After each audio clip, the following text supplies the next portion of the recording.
Salut, tout le monde, c'est Eric et aujourd'hui je vais vous présenter mon projet final. Pour mon projet final, j'ai décidé de parler sur le dopage aux Jeux olympiques. Précisément, j'ai utilisé la discipline de l'histoire pour démontrer l'évolution et l'effet croissant du dopage aux Jeux olympiques.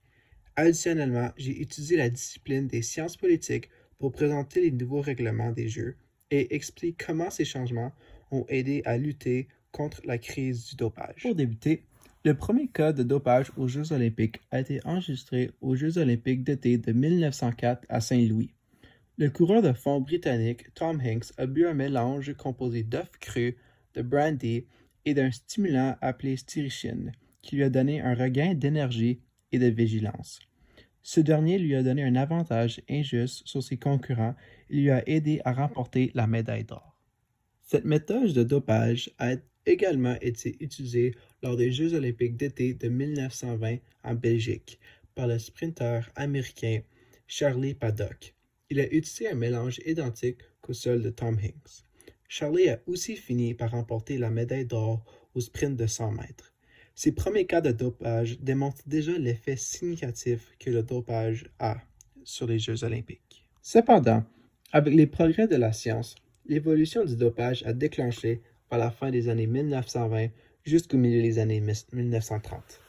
En 1927, le chimiste américain Fred Koch a proposé le concept d'isoler la testostérone masculine, qui s'est avéré d'augmenter les capacités physiques, telles que la force et l'endurance. Cette idée a été approfondie par des scientifiques autour du monde entier et en 1935, la première testostérone synthétique a été créée. Grâce à cette découverte, les amphétamines et le dopage anabolisant sont créés et deviennent rapidement les méthodes de dopage les plus utilisées chez les athlètes olympiques. Le dopage est devenu couramment utilisé par les athlètes olympiques et il a atteint un point où il est devenu un problème majeur.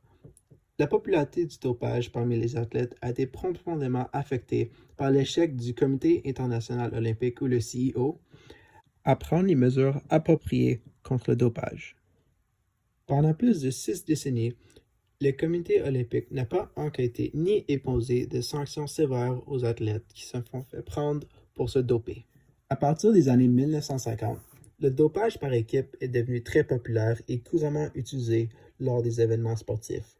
Des équipes telles que l'équipe d'haltérophiles soviétiques aux Jeux olympiques de 1902, l'équipe d'haltérophiles américains aux Jeux olympiques de 1960 et l'équipe cycliste belge aux Jeux de 1964.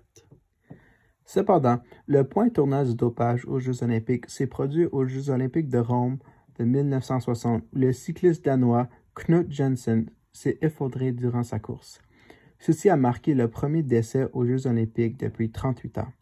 Les médecins ont découvert une forte présence d'amphétamines dans son corps, ce qui en fait le premier décès lié au dopage dans les Jeux olympiques. Enfin, l'un des derniers jalons dans le monde du dopage a été la création du dopage sanguin dans les années 1970.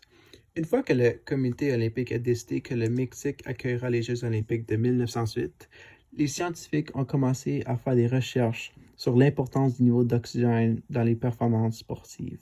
Le stade olympique au Mexique était à une altitude de 2195 mètres, où les niveaux d'oxygène sont nettement inférieurs, ce qui rend la compétition beaucoup plus difficile, surtout pour les cyclistes et les coureurs de fond. Le dopage sanguin a été répandu au cours des 20 prochaines années. Le premier cas du dopage sanguin était Carlo Manica, qui a remporté la médaille d'or aux Jeux olympiques de Moscou en 1980. Maintenant pour la discipline de sciences politiques. Depuis plus de 60 ans, le Comité olympique n'a pas reconnu la gravité des problèmes de santé que le dopage peut causer sur les athlètes.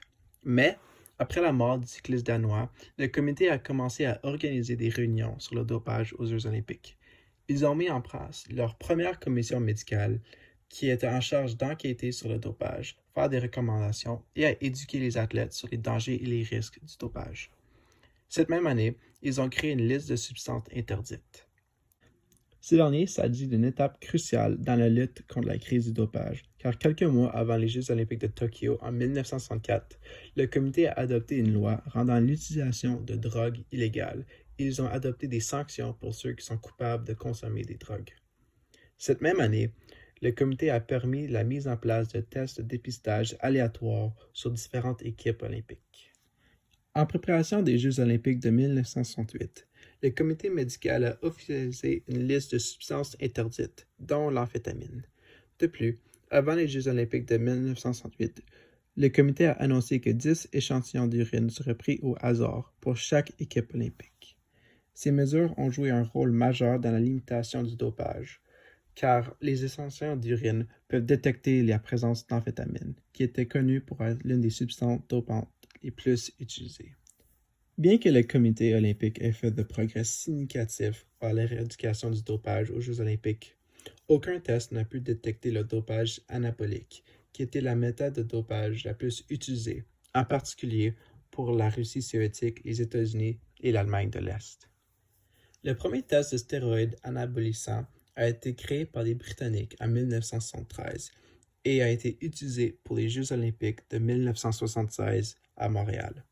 En 1976, la liste des substances interdites augmentait considérablement en nombre et en importance, car les stéroïdes anabolisants étaient officiellement interdits. La testostérone et le dopage sanguin ont été les dernières méthodes de dopage qui sont restées indétectables pour les tests de dépistage.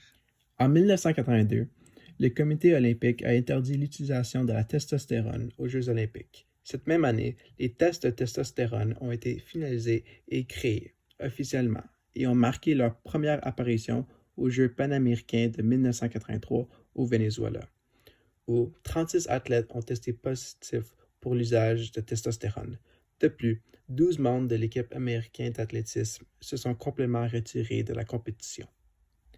Quant au dopage sanguin, le comité olympique a interdit le dopage sanguin en 1985, mais les tests sanguins ont été utilisés et créés pour la première fois aux Jeux olympiques d'été de 2000 à Sydney. En 1999, le comité olympique a lancé la création de l'organisation antidopage la plus cruciale du monde, l'AMA, ou l'Agence mondiale antidopage. Son objectif était de surveiller, d'organiser et de promouvoir la lutte contre la drogue dans le sport. L'AMA a également créé le Code mondial d'antidopage qui, en 2004, sera adopté dans le monde entier et est présent dans presque tous les sports. Aujourd'hui, l'AMA est liée à plus de 125 agences d'antidopage partout à travers le monde. De plus, cette agence est en charge de prendre des décisions importantes sur les sanctions pour ceux qui ne respectent pas leur code. Par exemple, ils ont décidé d'interdire la Russie à participer aux Jeux olympiques de Sochi en 2018 et des prochains Jeux olympiques de 2022 à Pékin, en raison de leur scandale de dopage.